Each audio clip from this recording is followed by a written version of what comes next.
We can grab from the live stream says, "Hi Robert." And he says, isn't the mind-brain connection still a mystery to an extent in terms of clearly defining their connections? I can't hear you. Isn't the mind-brain connection still a mystery to an extent in terms of clearly defining their connection? The mind and brain. The mind and the brain. There's no reason, I say, to imagine that the mind is not something that the brain does. No reason. I'm not saying that the mind is something that the brain does. I don't know that. But it's a pretty good working hypothesis, because as the brain deteriorates, so does the mind. We know this. It's fact. We observe it all around us. I observe it in myself. There's been that many moons in the sky in this poor life, so that I can recall times when I was quicker. It takes me time now to remember certain things that used to be at the tip of my fingers. So, does that mean that Jesus no longer blesses me with consciousness? I doubt that. That's a religious concept. Now, the mind is not just located in the brain of one person. There's the human mind, which is the sum of all knowledge, all languages, we have access to that. And nowadays, with computers, we have almost instantaneous access to most of the information that humans have ever gathered. It's an amazing thing, because this arose in the second half of my life, and I remember the time before all that, and it's quite amazing to have a little telephone with you, and you can get the answer to any factual question almost instantly. So that's part of the mind. Part of our mind is on the internet. Mine is, so is yours. So I'm not saying that the mind is just the brain, but what I'm saying is, without a brain, I do not imagine there's any mind. So if that's true, if it's true that when you're given total anesthesia for a surgical operation, and there's a period of time that you don't know that that interlude was there unless someone tells you. What happens, I just had a surgical operation in June. What happens is you're lying there on a gurney and they ask you to count backwards. 100, 99, 98, 90. And from then on, the next thing that you know at all is waking up in a strange room. The only way that you know that that interlude existed, which was there for the people who were attending you, obviously, is if they tell you that it was. You have no direct knowledge of that interlude. Why? Why? Why don't you know that? Because your brain was put to sleep with chemicals. There was no mind there. If a mind had been there, then you should have access to it when the chemicals wear off. I would think. And this is what I mean by critical thinking. Someone can easily say the mind and the brain are not the same. It sounds wonderful. It's a spiritual idea that we've had poured down our throats since we were children. God could be a total fiction. Yesterday we talked about various mythologies. No one believes in Ra anymore, but there was a time when people worshiped Ra. And now we have our God, who's really our Ra also, because at some later time that God won't be worshipped anymore and there'll be a different God. So we've been trained to have certain beliefs, and they're what I call attractive fictions. They can be comforting. It's quite comforting to imagine that something continues after the brain dies. It's very comforting to people who have self-importance that I seem to lack. I mean, if it ended right now, fine. Nothing would be lost. Nothing. I have this experience, so it's not being lost. And one day it will end. And when it does, that's great, because it can't go on forever. And that is impermanence. And what I am saying is impermanence is the law of the universe.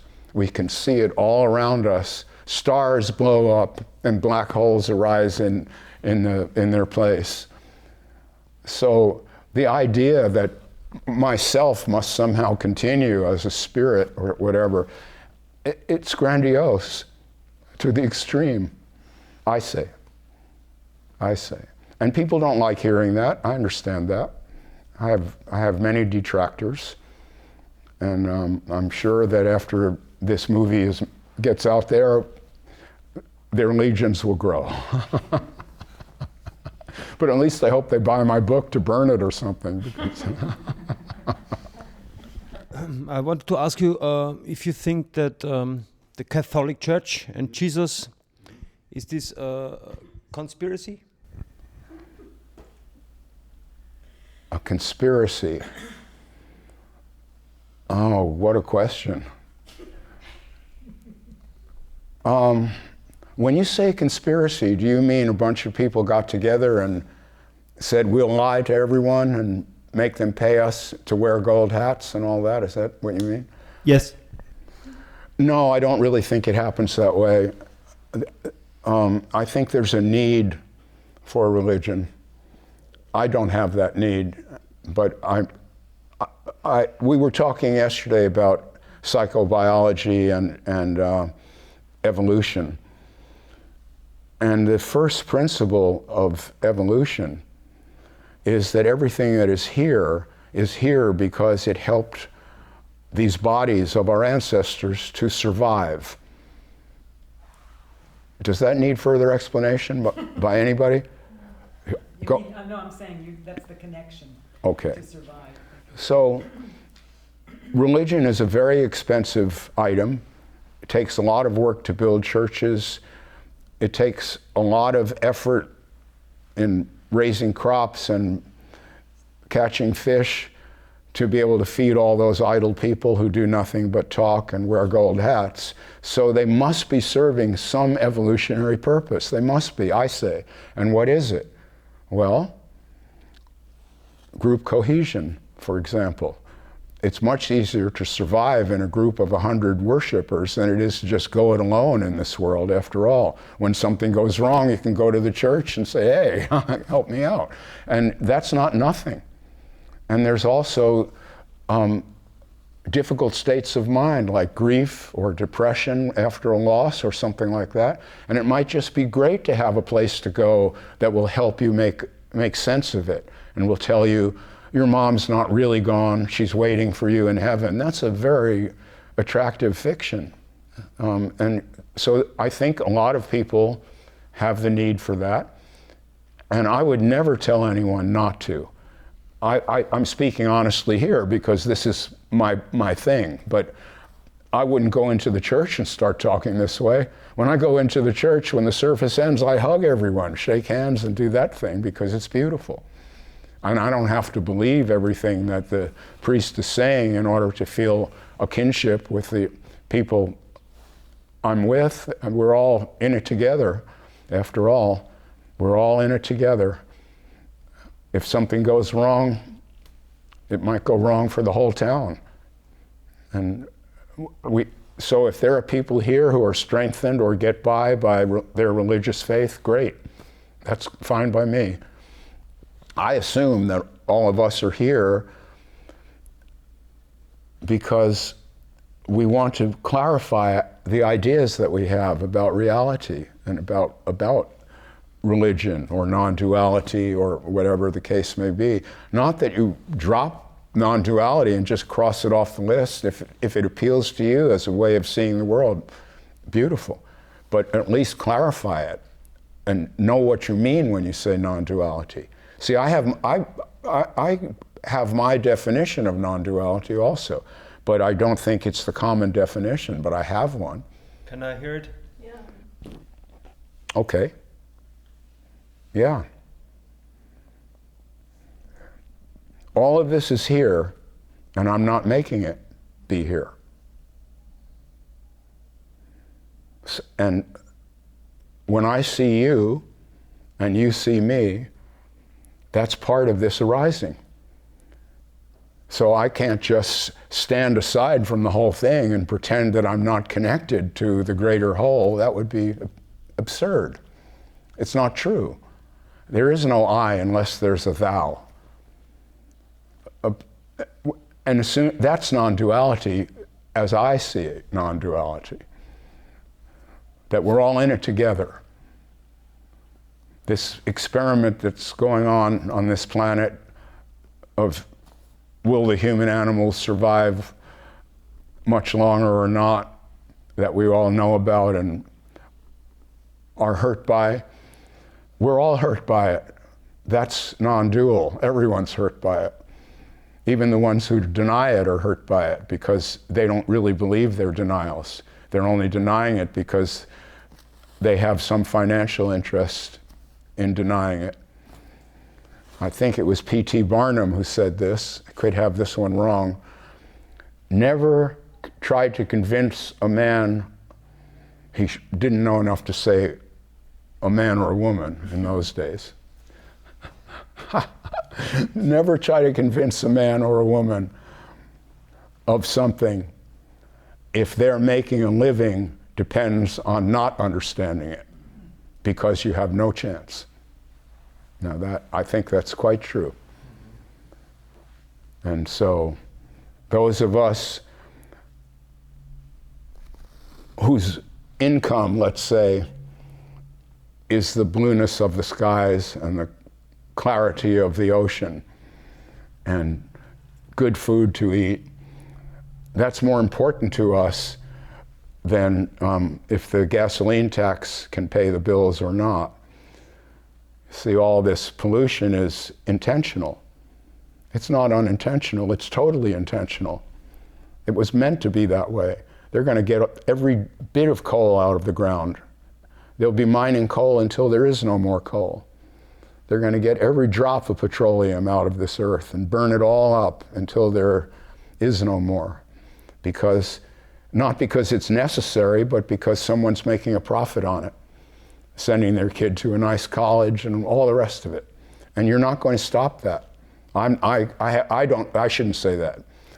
That's too discouraging. I don't know how to stop that. I don't know how to influence it even. I can speak. When I was younger, I might have picketed or lay down on the highway or something. I used to do things like that sometimes. But at this point, I have no power in the situation. There are brighter people than me writing about this and theorizing about it, and they're not making any headway either, so what am I going to do? And so there it is. So that's non-duality, see, because even though I don't believe in what they're doing, I'm stuck with it. This is one world. We're all in it. We're all in the same boat. There is no other boat. There's one boat. So we better start bailing quick. Otherwise we're going down. That's non-duality as I see it. Not this other thing where you don't really exist. There's this one consciousness. Even molecules are conscious. No, that's panpsychism. I couldn't recall that word the other day. That's the word. Panpsychism is the idea that everything is conscious. A rock is conscious. The electrical outlet is conscious. I don't see it that way, but I don't know for sure. Amy. I don't know how this is going to come out. I was kind of I was kind of analyzing If myself. you do me the favor, speaking a bit louder. My ears are very, very bad condition. Okay, I almost didn't want to say this because I didn't know how it was going to be understood, but can you tell me if, or tell me not, if I have not been awake since I was a little kid and known it all along? I think that children are wide awake,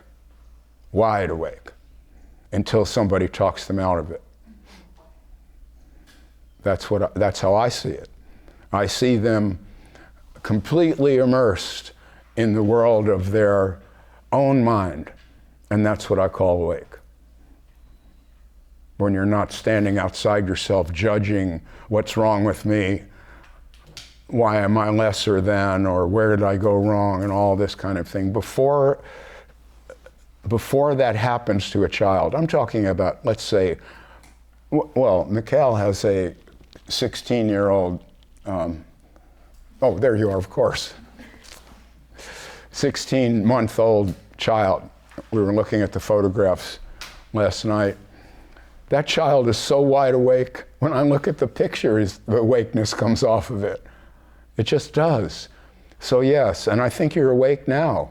All you have to do is notice it. I think I'm starting to notice it. I think you're catching on. You just notice, this is all here, and I'm making no effort to make it be here. I'm not the doer. I'm not producing this. I'm not creating this. I'm not making my mood. I'm not making my thoughts. I'm not making my emotions. I'm not even deciding to move my body. It moves when it needs to move. And it knows how to move. I can't micromanage every little, keep deciding, oh yeah, I'll go further with the finger, yeah, I'll go a little further. It doesn't work that way. The thing we call myself is only the noticer. It's not the doer. The ordinary myself is the noticer of this flow. It notices, wow, I wake up in the morning and the ocean is there. I didn't put it there. There's a bird singing in the tree. I didn't put the bird in the tree or make the tree. Now, that really would be awake. And when I've talked about the happiness I feel, even in the face of this misery that I was mentioning, starving people and polluted air and all the rest of it, I feel this happiness because in this moment I'm free. I don't have to do anything. I can just sit here. You might say, well, Robert, if you sit here and don't go to work or something, you'll starve to death eventually. Yeah, okay. But in this moment, I'm not starving to death. I'm just sitting here. If it gets desperate, I'll probably look for food. And that's all we really have to do is breathe, take a drink of water every now and then and find something to eat and a place to lie down and sleep. Everything else is optional mischief that we get up to. Entertainment and pursuit of pleasure, and trying to balance out our difficult feelings like depression and anxiety, which is what's really driving us, not wanting to awaken. The wanting to awaken arises because now is not satisfactory. I'm not happy now, is the story. But when I awaken, like, I won't say his name again, like the beautiful cat with a beautiful voice, when I'm awake like him, I'll be happy. Look how happy he is. Oh, really? You're with him 24 hours a day? You were there for the last marital argument? Or the last time the checkbook didn't balance? No, you're there when he's on stage for an hour or two or three. I think what I'm giving you is I'm not putting my best face on this shit here. I'll just say it's fucked up.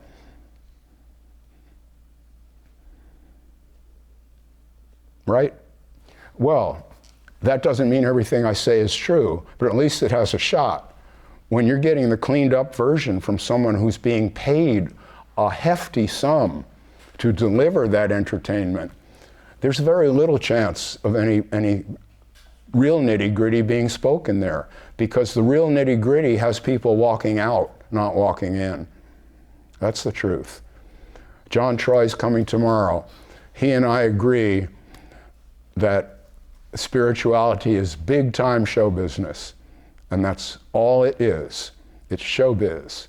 It doesn't mean that there's no true material being spoken. Some of it probably is, but only a small part, and the rest is this hypnotic trance. You're really going to feel good. I mean, I've watched them do it. I haven't ever attended one of these. Well, I have. Years ago, I did attend a couple of them, but I've seen them on video. And being a psychotherapist myself and having used hypnotic induction in my work, I can just watch it happen. It's as clear as a bell to me. It's about changing your voice and directly appealing to someone and speaking about how wonderful it is to really be awake. You just feel so happy and you're filled with love. And you do that for 5 minutes and you already have half the room. And the other half is afraid to question it because they'll be booed or thrown out of the group or something. That's the way it is. And pretty soon it's a self-sustaining fantasy, because now this guy has a lot of followers. And so if this guy has all those followers, must be doing something right. Otherwise, why would they be there? Well, they're there because they're needy. If you don't need anything, you don't go to darshan, you go to the beach. Or whatever you do your life. You don't go to hear some beautiful guy talk about his life. How wonderful. It's just so wonderful when you really see things as they are and understand truth. Well, all your problems go away.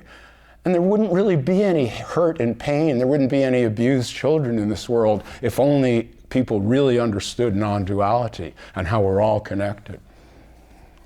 And that, unfortunately, works really well. Donald Trump's getting away with it. Just keep repeating the same thing. It can be a lie, but if you tell it 1,000 times, it won't be a lie anymore. Half the people in the room will believe it. And they'll believe that you're a great man because you've spoken this great truth. The great truth being, put kids in cages because we're being invaded. They actually did that. They got away with it. It's a war crime. It's criminal behavior. This is shocking. This is outrageous. And all the non-duality in the world is not going to repair those children. They've been broken. And I feel terrible about it. I really do. So I don't want to sit here and just be happy. If I'm just happy, I'm stupid. There's a lot to be unhappy about in this world, and if you have any real heart, I think you should feel you're part of that unhappiness and not just try to be happy.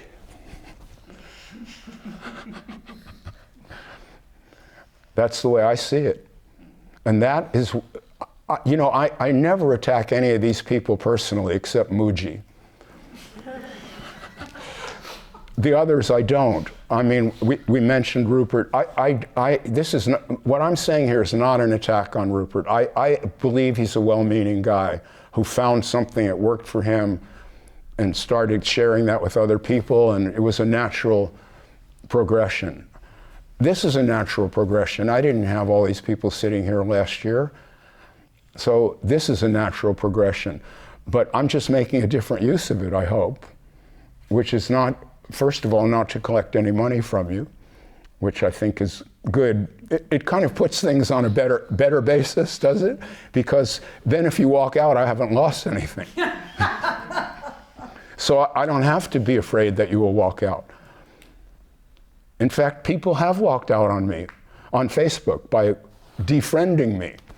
And in fact, one friend, another writer, who always said she loved me, has walked out on me twice. She came back the first time, but now she's walked out again, and I don't think she's coming back this time because she said that I was deranged or mentally ill or something. Right. So I think I'm making better use of this opportunity to share my vision of the world because I have a vision, and I think that this vision can be helpful to certain people. And I don't think that just because I hear the sound of my own voice and say, well, that sounds helpful. No, I feel that way because various people, some of them are in the room here, have privately said to me, Robert, the truth is that when I encountered your writing, suddenly things cleared up and I started to feel really good about myself. And when I hear that kind of thing, I feel inspired to share that and to continue, but not believe what I believe, but share to tell people, you have what you need right now. You have your own mind. You don't need to take another head and put it on top of that, Muji's head or whoever it is. You don't, because that head's not all that beautiful. That's why he wants you to kiss his feet instead of his mouth.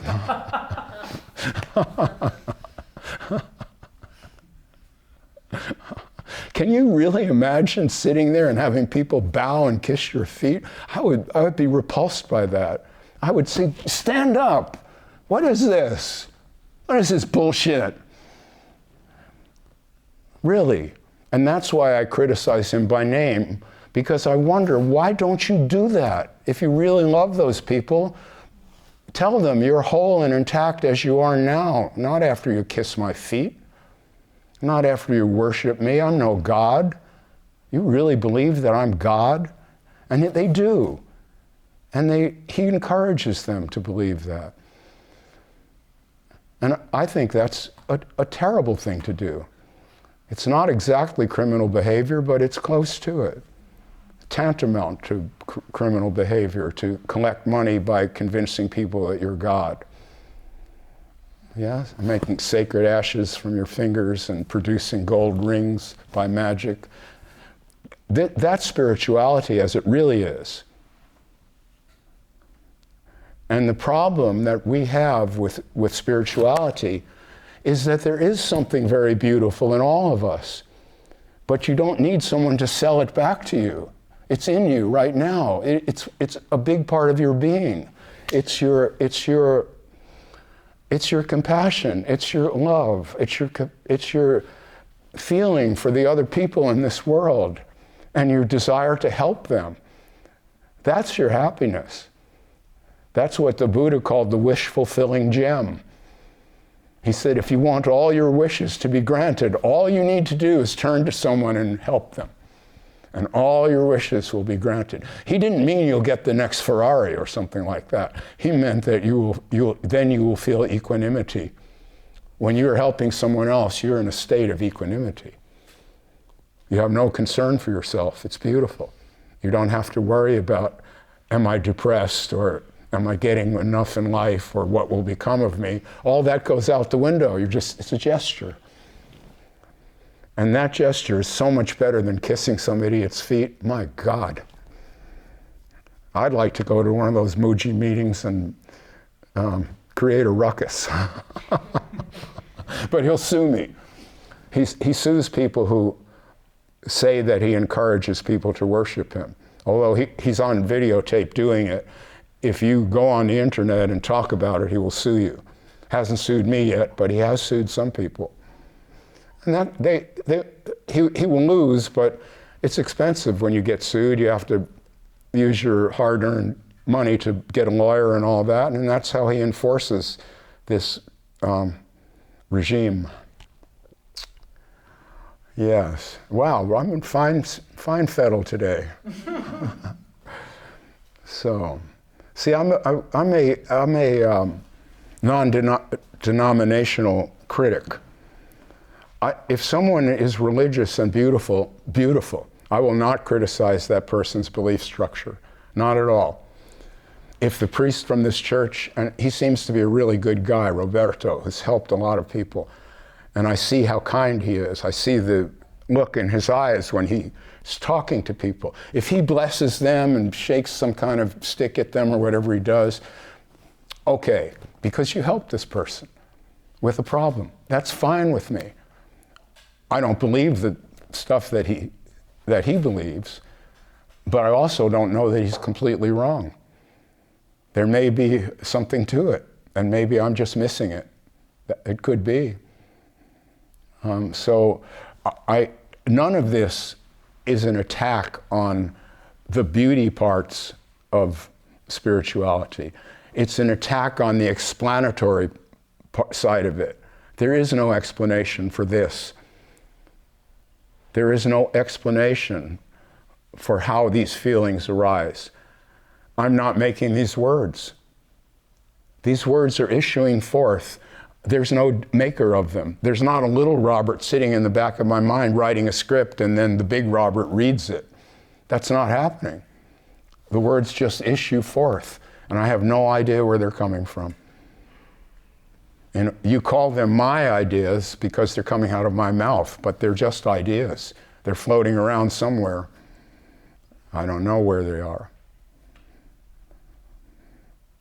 I could have, every word I say, I might have heard it years ago and don't remember having heard it, and now I'm parroting it forth. It's possible. I just don't know. I don't know where these words are coming from. I have no idea where these words are coming from. This is really important to understand. We're going to take a break, but please think about that, about your own actions, your own feelings, and your own words, and ask yourself, am I making these feelings? How? Can I just instantly make myself happy just because I want to? Or instantly sad just because I think it might be interesting to feel sad? Can I? And if I feel anxiety, can I suddenly feel confident? Just because it would be a good idea, just okay? When I look out and see the world, am I making that tree be there? How? By what magic? Let's take a break.